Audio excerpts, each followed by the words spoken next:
Y'all, I cannot express to you all how deeply saddened I am by my family's actions. I came back home not because I fumbled a bag, but because I needed help and protection from what it was that I was experiencing. And it hurts so much to know that they would actually join forces with the people who set me up for money. I feel like loyalty is a big thing for me. It's like it comes second nature to me. There's no way in the world I would ever do any of those things that my family has done to me, and it's just like I'm flabbergasted at this point. It's like I'm like in disbelief for real, but at the same time not really, because I've seen the characteristics growing up. None of them have really liked me, to be honest. Like, even as a child, I can remember being like 3, 4, 5, and 6. I was always like outcasted, and a lot of stuff was done to me. Like, I had a rough ass childhood for no fucking reason. I had to grow up early. Like, my sisters and stuff, it was like I was a mom. Like, I'm talking about, I had the newborns, burping them and all this type of stuff. I'm changing diapers. I'm doing all of this. Like, I'm a mother. Like, I had to grow up. I had to grow up early. People look at me and they're just like, oh, her life is so easy and she has this and she has that. Why does everything come so easy for her? You don't know what the fuck I've been through.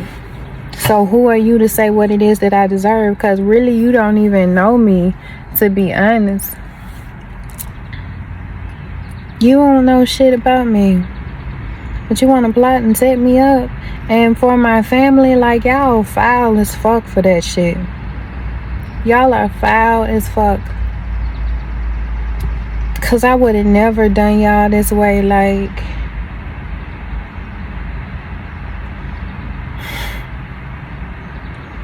but truthfully, I needed all of that.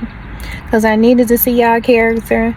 I needed to see that y'all would not ride for me. Because once I made it, I would have made sure everybody was straight. I would have made sure that everybody was straight.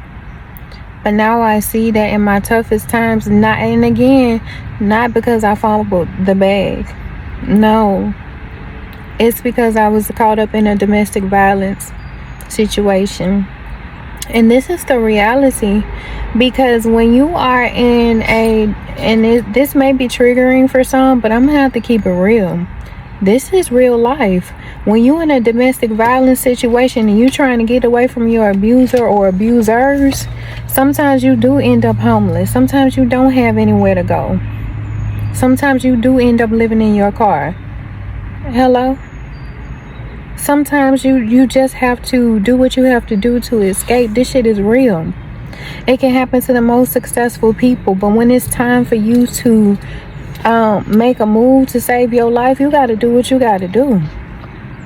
Sometimes there is nowhere to go because they'll find your address. They'll tap your phone. My phone right now, they monitoring and tracking me. My phone has been dying fast as fuck. Indicator number 1. And then number 2, this shit is overheating like a motherfucker. Indicator number 2.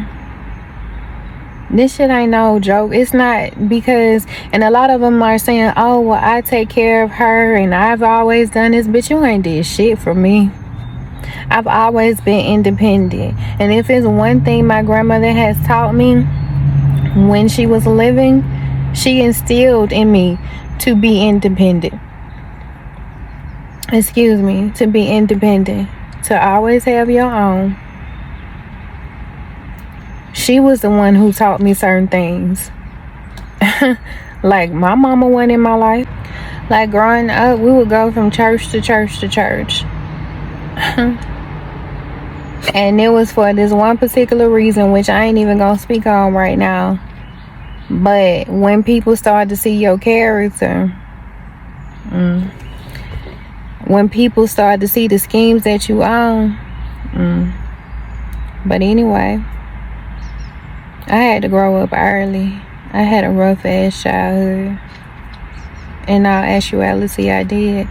And I have had to be mature at an early age. I've had to make decisions that no child should have to make at an, like,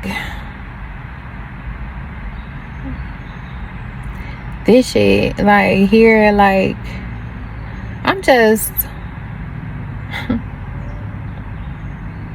it's like I'm somewhat in disbelief, but not really. And I mean, like, I want to say that it hurts, but really and truly, I'm numb to the fact, because I done dealt with so much, you know what I'm saying, to the point it's just like I don't even really feel nothing. And everybody be like, oh, she's so strong, she's so this and she's so that. But damn, my nigga, when do a motherfucker get a break from this shit? Sometimes you just want to be able to chill, but people so fucked up and fixated on seeing you hurting that they continue to plot just so you can't have any peace, because they're not, they don't have any peace within themselves. So these people feel as though, oh, what the fuck is she so happy about? I'ma ruin this shit. And so they go behind the scenes and plot shit, and they stick together, because you can't even come face to face with me by yourself. You gotta go and gain. It's like, it's been my whole family, just about everybody been knowing about this. And then I called one of my aunts to tell them to reach out. Everybody that I reached out to for help, man,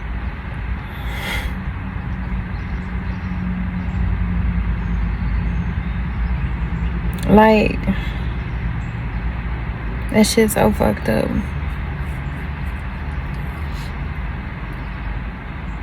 Everybody that I reached out to, nobody helped.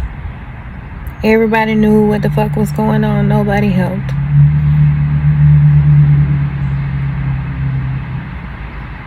Nobody. They stood there and they watched all of this shit happen. They stood there and they joined forces with, nobody helped. All of them just gaslit me and tried to make it seem like I didn't know what the fuck I was talking about, when in actuality I do. Not one of them helped.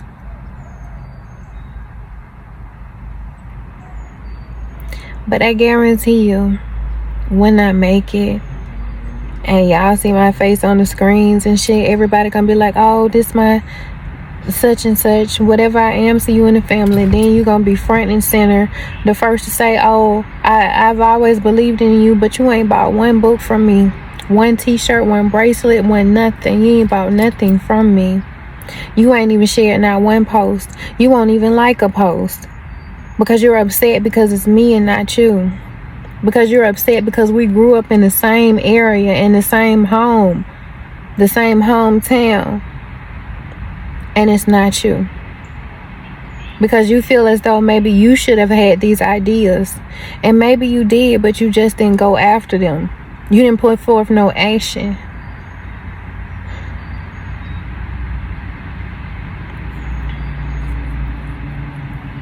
It's sad when you can't trust your family, because you feel like when you can't trust your family, who can you trust? And this is why I keep saying blood don't mean nothing. The people in your family, that's just people you grew up with. The people that come around you and actually show you loyalty, and they're genuine, and they're happy for you, and they actually try to help you, that's your fucking family. It doesn't matter who you grew up with. That's the lesson that I learned.